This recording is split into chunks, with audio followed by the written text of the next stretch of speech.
Bonjour à tous. Alors après vous avoir proposé et présenté très récemment deux kits de Dragon Ball, à savoir donc la moto de Bulma et la moto Monoru de Lunch, sachant qu'il y a fin d'année dernière je vous avais également présenté un kit de la voiture volante de Bulma. Eh bien, je me suis décidé à vous présenter également cet ouvrage consacré à Dragon Ball, donc le super livre tome 1, Guide de l'histoire et du monde, aux éditions Glénat. Alors c'est un bon bébé, hein, vous voyez, hein, c'est quand même un sacré livre, hein, il pèse bien son poids, on doit avoisiner les 1 kg, 1,5 kg je pense. Il fait 350 pages. Il a été édité en 2021. Il y a un second tome, lui, consacré... Alors, le premier tome, excusez-moi, j'ai oublié de vous préciser. Le premier tome est exclusivement consacré au manga, donc Dragon Ball.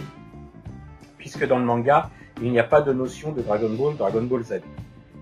Du premier, de la rencontre entre Bulma et Son Goku, jusqu'au départ de Son Goku, 10 ans après les événements de Majin Buu, c'est Dragon Ball. Il n'y a pas de différenciation. Le deuxième tome du super livre, lui, est consacré à la série animée. Il a été édité en 2022, donc celui-ci 2021, le deuxième tome 2022. Et il devrait y avoir également un troisième tome de prévu, qui serait également consacré à l'animation. Alors ne possédant pas le livre, le deuxième tome sur l'animation, je ne sais pas si ça s'arrête avant la saga Majin Buu, ou si le troisième tome va être plus orienté sur les films et les OAV. Je ne sais pas du tout, mais je sais qu'il doit y avoir un troisième tome qui doit être édité dans cette collection. Alors concernant celui-ci, donc consacré uniquement au manga, une couverture très sympa, alors sobre mais efficace, avec Son Goku au premier plan, Vegeta au second plan, un petit Son Goku enfant dans un médaillon doré et ici. La tranche du livre est également très simple, hein, puisque vous voyez, hein, ça reprend juste les éléments avec une Dragon Ball, avec une étoile, donc j'imagine que les suivantes ont 2 et 3 étoiles. Et l'arrière du livre, on reprend le petit médaillon doré avec un petit Son Goku très simple, limite stylisé. Et ici donc le prix du livre qui est donc de 32 €, toute taxe TTC, donc taxe comprise. Et l'adresse Glénat. Je précise que ce livre est en français, donc, hein, comme vous avez pu le constater. Je ne sais pas s'il existe une édition japonaise regroupant identique à ce livre-là. Je sais en revanche que ce livre compile plusieurs livres japonais également qui font référence à l'univers de Dragon Ball. D'ailleurs, vous verrez, c'est quand même visible au sein de l'organisation de ce livre. Couverture rigide, protégée donc par une jaquette. Donc, le rabat, on voit donc les Dragon Ball, hein, les 7 boules de cristal. Et la couverture intérieure, enfin la couverture du livre proprement dit, reprend les caractéristiques de la jaquette, mais entièrement dans les tons orange. Rien de bien particulier. Alors, on commence immédiatement par une difficulté, à savoir la taille du livre par rapport à ma caméra. Donc, on a ici un premier poster, une très belle illustration de Son Goku, pardon. Et derrière, hop, une autre, tout aussi sympa, avec Son Goku et Krillin. Et ici, hop, un autre poster. Alors ces posters-là, bien sûr, je ne les détacherai pas, hein, je les laisse dans le livre. Donc, qui reprend l'illustration de la couverture avec Vegeta et Son Goku. Et sur l'autre face de ce poster, on a l'ensemble des personnages de Dragon Ball. Donc ils ont appelé ça le cercle de Son Goku. Donc avec tous les personnages et les relations entre les personnages et Son Goku. Donc voilà, on a plein de petits personnages, parfois secondaires, parfois qu'on ne voit pas beaucoup, parfois auxquels on ne pourrait pas s'attendre, hein, Bardock par exemple, hein, le frère de Son Goku,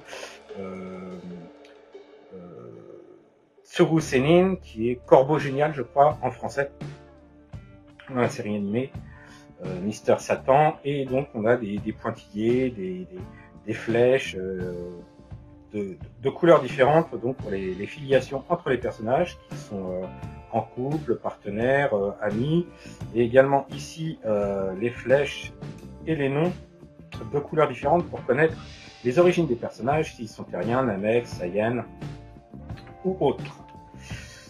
Alors je vais essayer de ne pas aller trop en détail dans le livre, d'abord parce que c'est très riche, je suis déjà bien assez long comme ça lorsque je fais une revue de livre, mais également parce que même si les illustrations sont très belles, il y a beaucoup de texte, donc on ne va pas pouvoir voir tout en détail.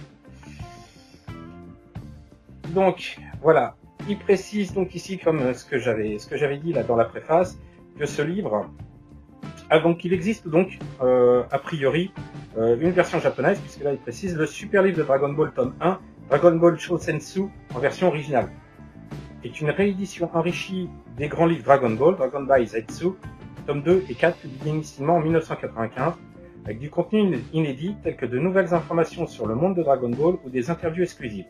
On peut légitimement considérer que les super livres sont l'évolution des grands livres. Voilà, donc ça reprend des livres déjà existants, qui s'appelaient donc les grands livres Dragon Ball, avec des compilations. Donc celui-là c'est la compilation du 2 et 4, j'imagine que les autres c'est le 1 et le 3. Voilà, donc ici on a la table des matières. Donc vous voyez que ça se divise en plusieurs parties, hein. On va voir ça par la suite.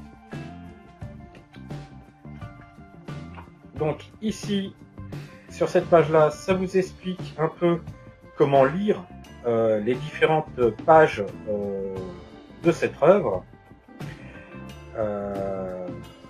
Ici, on a la couverture originale du tome 2 des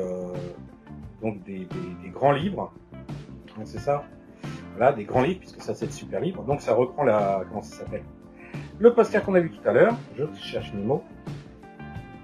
Donc ça explique vraiment comment lire les pages au fur et à mesure et comment s'y retrouver, parce que vous allez voir, c'est quand même très riche en informations, il y en a vraiment partout.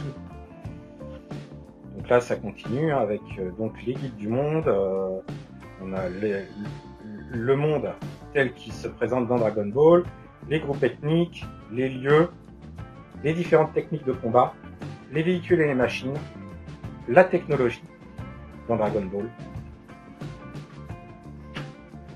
Donc là, introduction au monde dans Dragon Ball. Donc le monde tel qu'il est imaginé, avec les différents éléments, les différents, les différentes strates, la Terre, sa position par rapport au reste de l'univers Dragon Ball. On a des petits textes sur les univers, les combats et autres. Ici, on a un résumé des différents, alors c'est pas vraiment un résumé des différents tomes de Dragon Ball. Alors ici on a une chronologie de Goku, hein, quand il était enfant et autres. Et on a les différents tomes donc de la dernière édition de Glénat avec les chapitres qu'ils contiennent, ce qui permet de repositionner tels événements dans tel volume de Dragon Ball. Donc les 33 volumes. Ici, on parle des mondes donc, de Dragon Ball, donc le monde consacré aux dieux, avec Kaioshin, Beerus, Beerus, le dieu de la destruction. Alors ça je connais moi, hein. J'ai vu l'OAV, enfin le film, mais j'ai pas vraiment vu la série, ça c'est plus Dragon Ball Super, et même Dragon Ball, hein. J'ai lu le manga, il y a longtemps, j'ai même le dernier tome du manga en version japonaise en édition originale, qui doit traîner quelque part dans ma bibliothèque. Mais Dragon Ball Super, j'ai pas du tout suivi. Et dans la saga, j'avoue que j'ai bien aimé jusqu'à Cell, et après tout ce qui est Buu, Majin Buu, j'ai un peu moins accroché. Le monde des Neiko Majin. Alors ça, je maîtrise pas du tout. Je suis pas assez fort en Dragon Ball pour identifier quels sont ces personnages. Et comme je vous dis, quand je vous disais que c'était riche, avec des renseignements partout, vous voyez, il y en a vraiment partout.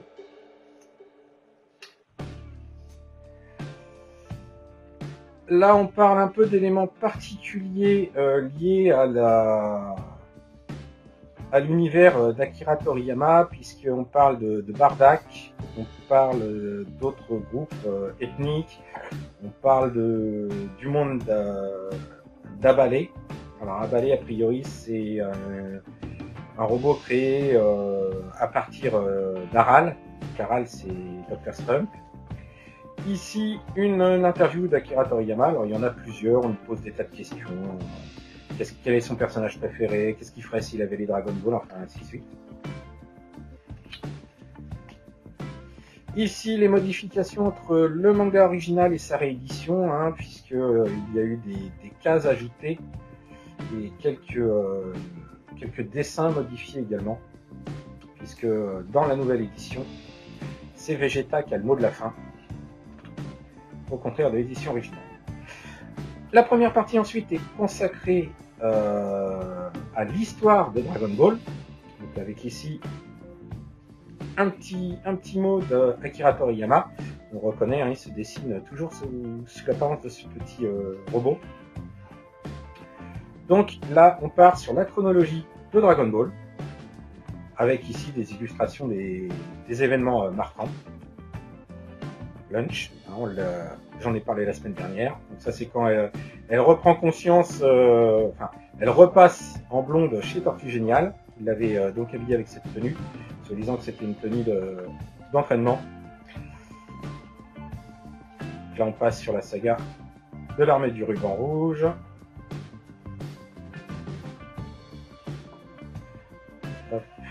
La saga du roi démon Piccolo.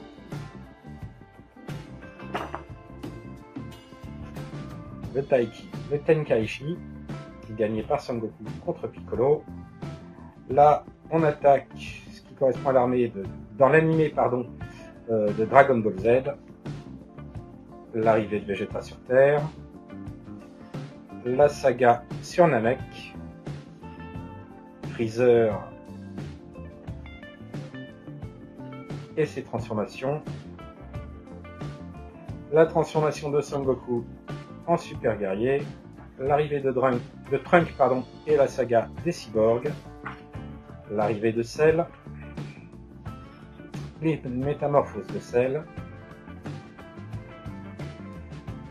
le tournoi de Cell avec le combat et la métamorphose de Sangohan, la fin de Cell, le début de l'arc Majin Buu avec Babidi, l'arrivée de Buu,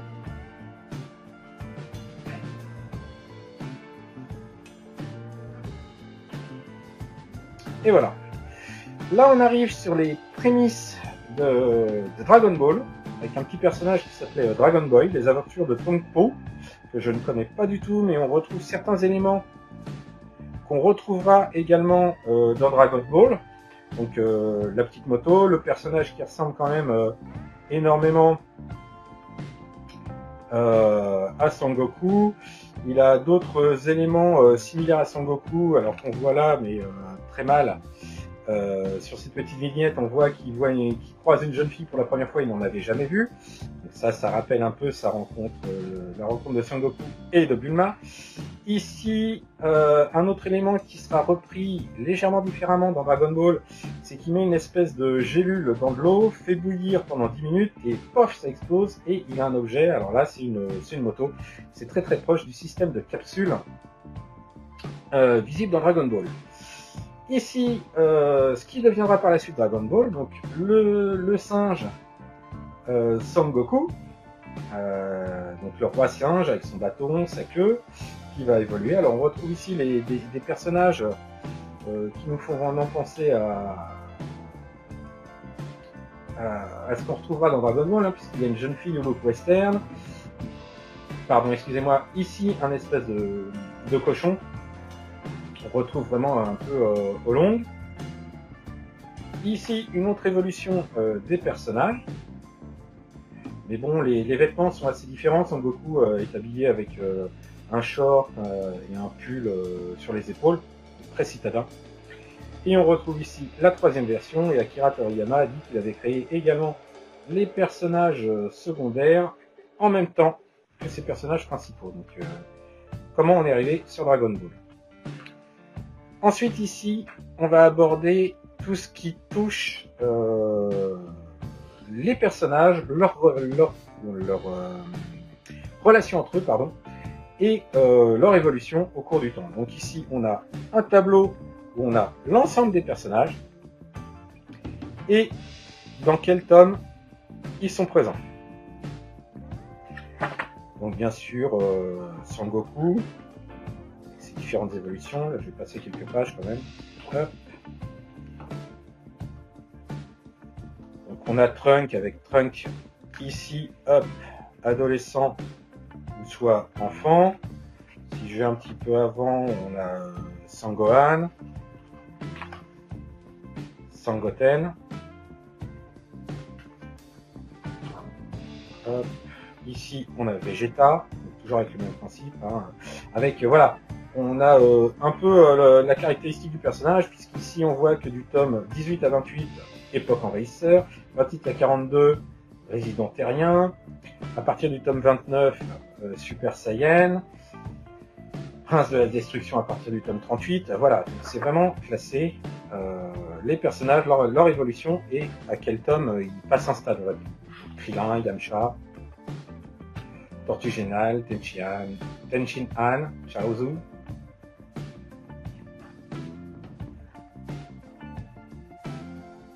Qu'est-ce qu'on a là? Alors là, c'est à peu près la même chose. Hein. On reprend l'évolution des personnages, mais avec leurs interactions avec d'autres personnes. Donc il y a la rencontre de Son Goku avec Bulma, avec Krillin, avec Raditz, avec Chi-Chi. Donc voilà, c'est vraiment comme ça que c'est présenté. Alors, vous voyez, hein, je vous disais, beaucoup d'illustrations issues du manga, mais énormément de textes. Très très riche en renseignements. Donc là, la même chose consacrée à Vegeta, la même chose consacrée à Krillin. Alors évidemment, c'est redondant, hein, puisque ça parle des relations entre les personnages. Donc automatiquement, on a des points qui se croisent. Alors en bleu, c'est les personnages vraiment principaux. En vert, on a la même chose avec les personnages secondaires. Mister Satan, Oolong et Puer, Lunch, Baba la Voyante, Papy Sangohan, Kaioshin, les cyborgs. Après, nous avons les combats, parce que Dragon Ball, c'est aussi beaucoup de combats. Donc ici, nous avons un tableau récapitulatif des combats par tome et qui combat qui. Avec ici un lexique pour savoir qui attaque qui est-ce qui gagne et autres. On a des détails sur les batailles, on va dire, finissant des arcs. Donc le roi Piccolo, Piccolo au Taikamshi, Raditz, c'est pas vraiment une bataille finale, mais c'est important. Vegeta, combat qui est beaucoup plus long. Freezer, avec dans l'anime les 5 minutes les plus longues jamais existantes. Cell, Boo. Alors ici nous avons un récapitulatif des attaques spéciales rencontrées au cours de la série. Donc ça, le Kamehameha, l'image rémanente hein, quand ils se déplacent et qu'ils restent leur image alors qu'ils sont plus sur place. Là on a vraiment un résumé de toutes les attaques de tous les personnages au cours de la série. Alors ici c'est Alors, on a les attaques par personnage et on a aussi les attaques par arc. C'est-à-dire, on voit telle attaque à tel moment du manga. Quand je vous dis que c'est riche en renseignements, c'est vraiment hyper riche. Là, ici, on a tous les combats. Donc voilà, par exemple, Goku. Alors là, excusez-moi, j'étais hors champ. Goku contre un poisson géant. Donc c'est quand on voit Goku pour la première fois et qui pêche un poisson avant sa rencontre avec Bulma. Donc on a vraiment tous les combats. Hop. Hein, quand on a numéroté avec qui a gagné et à quel moment.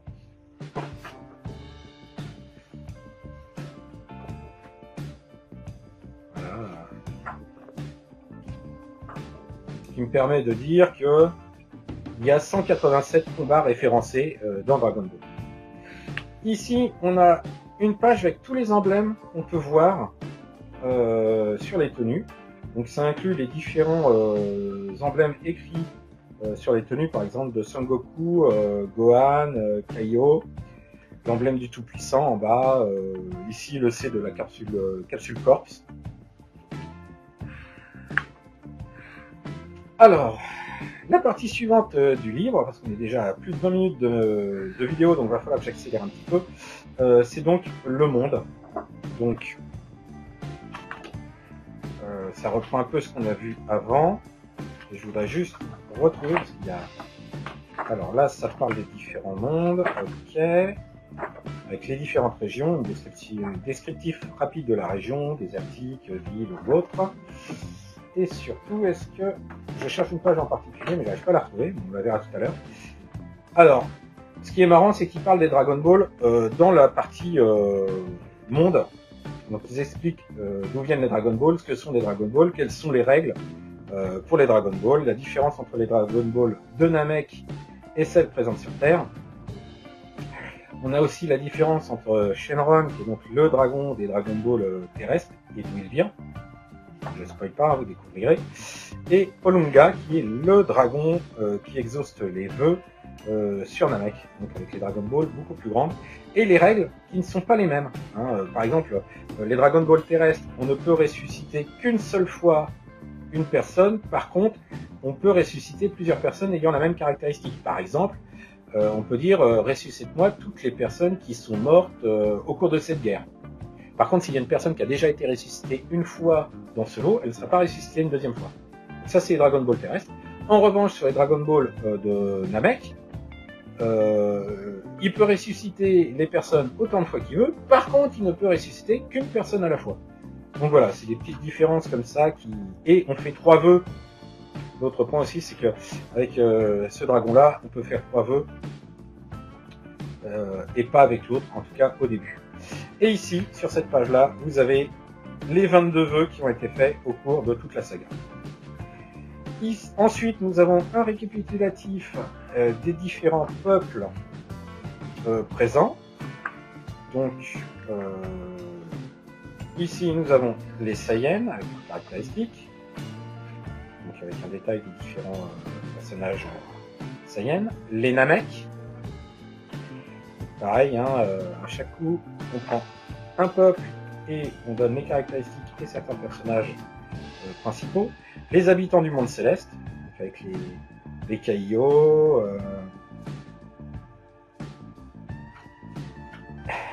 et autres personnages, donc on va dire divins. La Freezer Team, donc avec Freezer sous ses différentes formes, le père de Freezer, l'armée de Freezer, son organisation, Babidi et ses sbires, pareil, les Terriens, avec énormément de personnages, parce qu'on en croise des personnages. Donc ici, différents Terriens, les caractéristiques, certains qui sont un peu particuliers. Et ici, c'est ça que je cherchais tout à l'heure, voilà, c'est une carte de la Terre, du monde, d'Akira Toriyama, donc de Dragon Ball. Alors vous voyez, ça ressemble un peu à notre monde connu, mais c'en est très très loin. Et encore, je crois qu'Akira a dit qu'il n'avait jamais vraiment dressé de carte des lieux, et que bon, après il avait fallu qu'il retombe un peu sur ses pieds et que d'après tout ce qu'il y avait dans la série manga, hein, je reviens, on pouvait dresser cette carte-là. Donc, comme une carte classique, hein, vous avez des coordonnées avec des chiffres et des lettres, et ces chiffres et ces lettres, on les retrouve ensuite ici, où chaque zone est détaillée avec les endroits et les événements qui ont eu lieu durant toute la saga. Et certains lieux plus détaillés que d'autres, comme le sanctuaire Karin, le sanctuaire du Tout-Puissant, la maison de Bulma. Voilà, ici une interview d'Akira Toriyama sur ses lieux préférés. Ensuite, l'art du combat. Donc là, on va revenir sur les techniques développées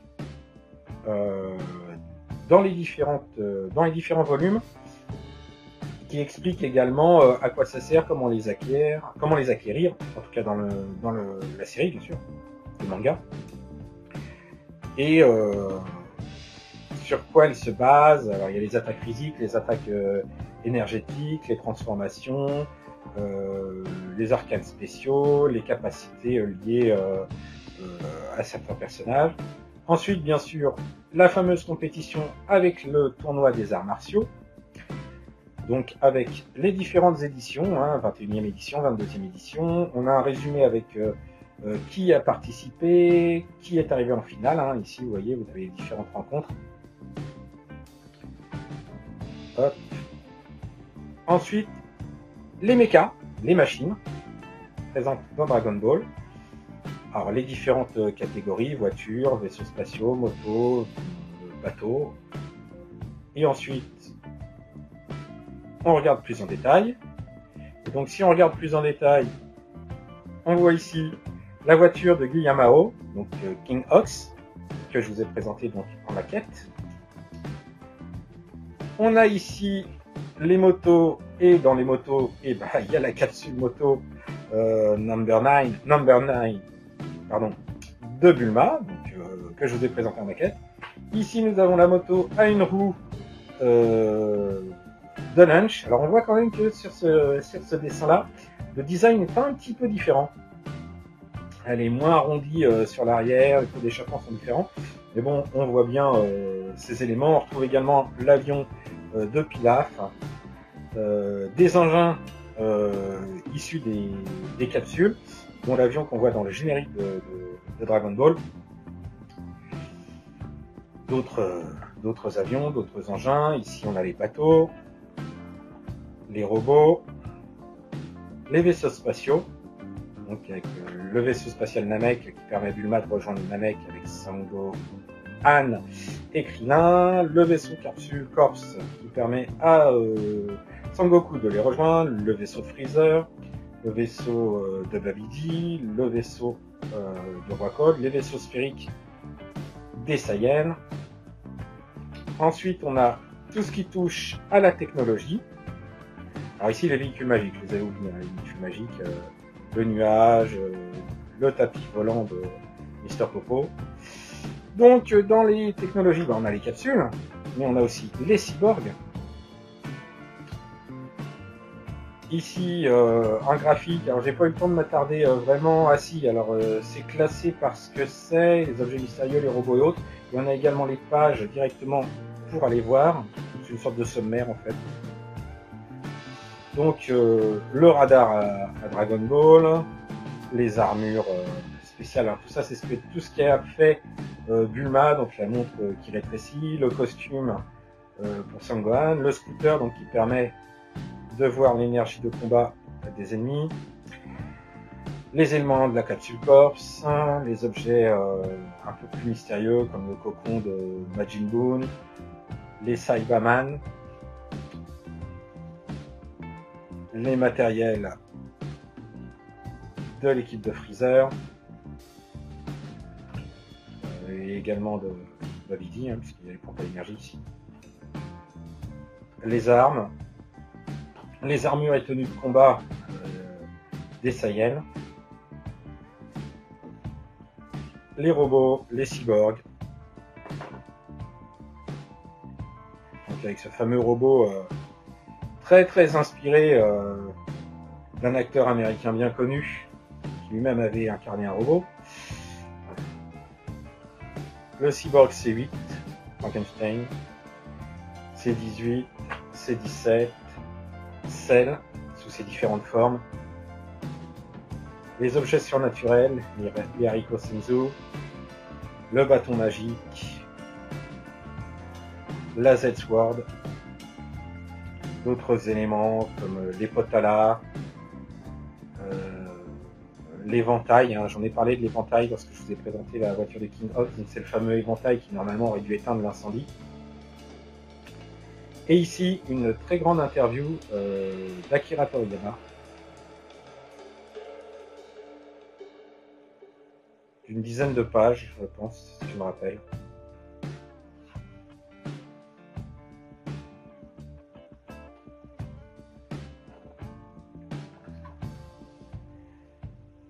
Et voilà, donc a priori, l'édition originale date de 2013, hein, l'édition japonaise date de 2013, et donc cette édition-là, Glénat, date donc de novembre 2021. Voilà, vous avez toutes les informations sur cet ouvrage. Alors je recommande, je suis pas un grand fan, alors j'ai eu ma période Dragon Ball, hein, j'ai quand même grandi, pas qu'avec Dragon Ball, hein. J'ai été la génération d'avant, je fais partie de ce qu'on appelle la génération Albator.